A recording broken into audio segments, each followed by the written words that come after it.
Bienvenidos al canal de Panamá.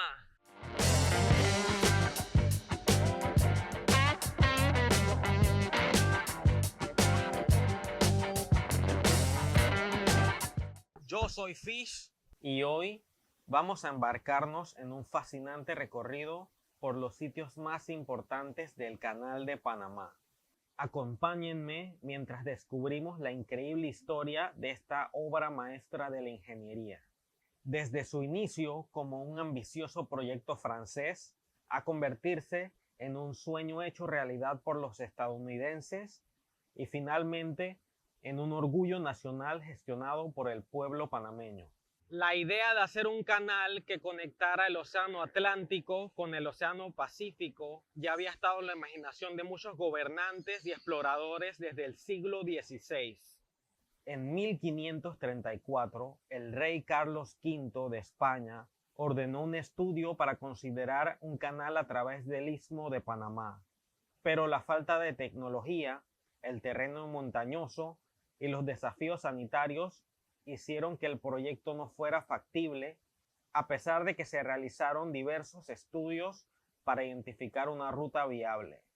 No fue hasta finales del siglo XIX que el renombrado ingeniero francés Ferdinand de Lesseps, conocido por su éxito con el Canal de Suez, asumió el ambicioso proyecto de construir un canal a nivel del mar en Panamá. En 1881 se iniciaron las obras, pero el equipo se enfrentó a un terreno desafiante, deslizamientos de tierra constantes y enfermedades tropicales devastadoras. La fiebre amarilla y la malaria, propagadas por los mosquitos, cobraron la vida de más de 20,000 trabajadores. Estos problemas, junto con la mala gestión y la falta de experiencia en el terreno, llevaron al colapso financiero del proyecto en 1889. La decepción fue enorme y la empresa francesa quebró, dejando un legado de decepción y una obra inconclusa.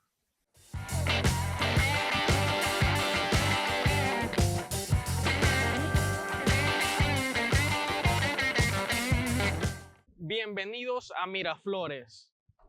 En la planta baja encontrarás una terraza que está casi pegada al borde del canal, donde estarás muy cerca de los barcos al pasar por las esclusas de Miraflores. También puedes subir al segundo piso, donde tienen unas gradas y tendrás una mejor vista de todo el proceso realizado por esta maravilla de la ingeniería. El Canal de Panamá se extiende por 80 kilómetros conectando el Océano Pacífico en el sur con el Mar Caribe al norte. El canal se mantiene en funcionamiento todos los días, ya que es una parte vital del comercio a nivel mundial. Alrededor de 30 a 32 barcos al día cruzan por él, siendo la mayor parte de ellos barcos contenedores. Mientras más grande la embarcación, más debe pagar. Tuvimos la suerte de estar presentes cuando pasaba un submarino, los cuales dicen que suelen verse como 6 al año, aunque solo pudimos ver la parte de arriba. De hecho, creo que casi me meto en problemas por ese submarino, ya que se estaban preguntando por qué había un tonto con un palo de 3 metros corriendo por ahí. Por suerte, solo el policía me preguntó qué estábamos haciendo, le expliqué que estábamos grabando y no pasó nada. Solo estaban haciendo su trabajo. Según lo estipulado en el Tratado Haibunó-Varila, los barcos del Ejército de Estados Unidos están exentos de pagar peajes al pasar por el Canal de Panamá. Las esclusas del canal funcionan como ascensores de agua, permitiendo que los barcos suban y bajen entre diferentes niveles.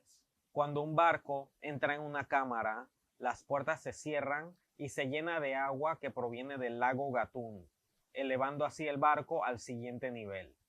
El agua es desplazada hacia la cámara únicamente por la fuerza de la gravedad. No se utiliza ni una sola bomba de agua para su funcionamiento. Cada cámara requiere unos 101,000 metros cúbicos de agua, que son más de 26 millones de galones.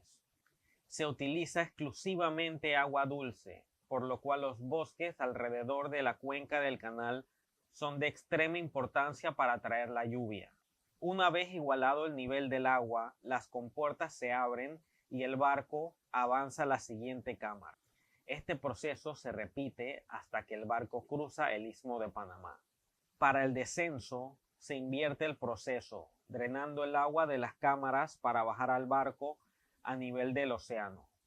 Las esclusas utilizan enormes puertas con un ingenioso sistema de válvulas para manejar el flujo del agua y pequeñas locomotoras llamadas mulas que ayudan a guiar y estabilizar los barcos durante el tránsito por las compuertas. La bandera color blanco y rojo se coloca en los barcos indicando la presencia de un práctico del canal. Todos los barcos que cruzan por el canal de Panamá deben ser guiados por estos pilotos especializados. Su función es asegurar una navegación segura y eficiente a través del canal, aprovechando su experiencia y conocimiento detallado de las aguas y operaciones locales. Hay 300 pilotos prácticos trabajando en el canal de Panamá. Tu boleto también incluye el acceso a una sala de teatro donde podrás ver una película en 3D sobre la historia y operación del canal, narrada por Morgan Freeman. A principios del siglo XX, Estados Unidos estaba muy interesado en la construcción de un canal en América Central para facilitar el comercio y el movimiento de su flota naval. Y tras el fracaso de los franceses, fijaron sus ojos en el Istmo de Panamá. En 1903, Panamá era una provincia de Colombia, la cual buscaba su independencia. Aprovechando el contexto histórico, Estados Unidos decide apoyar la separación panameña de Colombia. Así que el 2 de noviembre de 1903, el buque de guerra estadounidense USS Nashville llegó a la bahía de Colón, en la costa atlántica de Panamá. Su presencia fue un claro mensaje de apoyo a los separatistas panameños. Al día siguiente, 3 de noviembre, los líderes panameños declararon la independencia de Colombia. La rápida intervención de Estados Unidos impidió que las fuerzas colombianas tomaran medidas contra el movimiento independentista. Los estadounidenses también bloquearon el ferrocarril de Panamá, evitando que las tropas colombianas se trasladaran desde Colón a la ciudad de Panamá, y en menos de una semana, Estados Unidos reconoció formalmente la nueva República de Panamá. Este evento sentó las bases para la firma del Tratado Hay-Uno-Barila, en el cual se le otorgó a Estados Unidos una zona de 10 millas de ancho a lo largo del Istmo de Panamá, con los derechos necesarios para construir y administrar el canal. Bajo la dirección de John Stevens, el nuevo jefe de ingenieros, se realizaron cambios significativos en la estrategia de construcción. En lugar de un canal a nivel del mar, se optó por un sistema de esclusas, permitiendo a los barcos elevarse sobre el terreno montañoso. Esta decisión fue fundamental para el éxito del proyecto. Además, el Dr. William Gorgas lideró una masiva campaña sanitaria para erradicar los mosquitos portadores de enfermedades. Gracias a sus esfuerzos, las tasas de mortalidad disminuyeron drásticamente y la construcción pudo avanzar sin las devastadoras interrupciones que enfrentaron los franceses. Este es el monumento Goethals. Lleva su nombre en memoria al ingeniero estadounidense George Washington Goethals. No confundir con el primer presidente de Estados Unidos.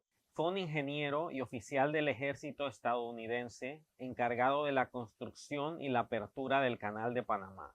Fue diseñado por el arquitecto Alfred Shaw y fue dedicado en 1954. La estructura está hecha de mármol y su parte central simboliza la división continental, mientras que las partes donde sale el agua a los lados simbolizan las esclusas del Canal de Panamá. Como dato adicional, este spot sale en el video de Skate Man Down, donde Louis Barletta hace un par de trucos.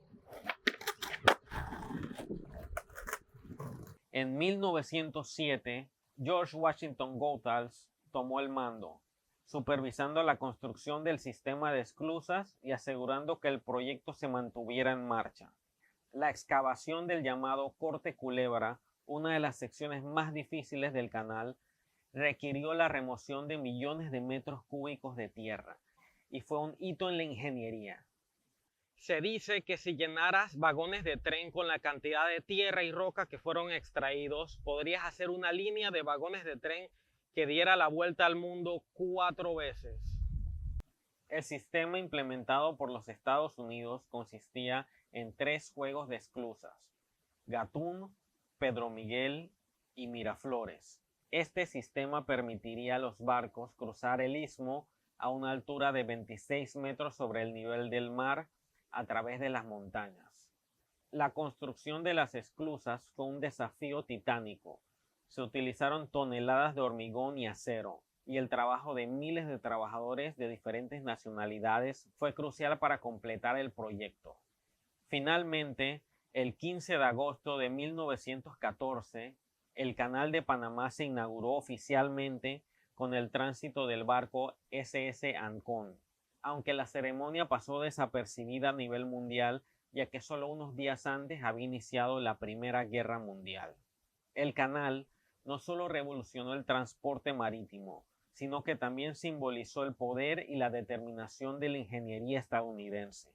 En el próximo video exploraremos el impacto económico y geopolítico del Canal de Panamá, desde la invasión estadounidense hasta su transferencia a manos panameñas. Veremos detalles sobre su ampliación y los problemas que atraviesa en la actualidad. Espero que hayan disfrutado de este viaje en el tiempo tanto como yo. Suscríbete a este canal si quieres ver más documentales como este. Regálame un like y comenta qué otro lugar te gustaría que visitáramos en nuestra próxima aventura. Yo soy Fish y me despido de ustedes. Hasta la próxima.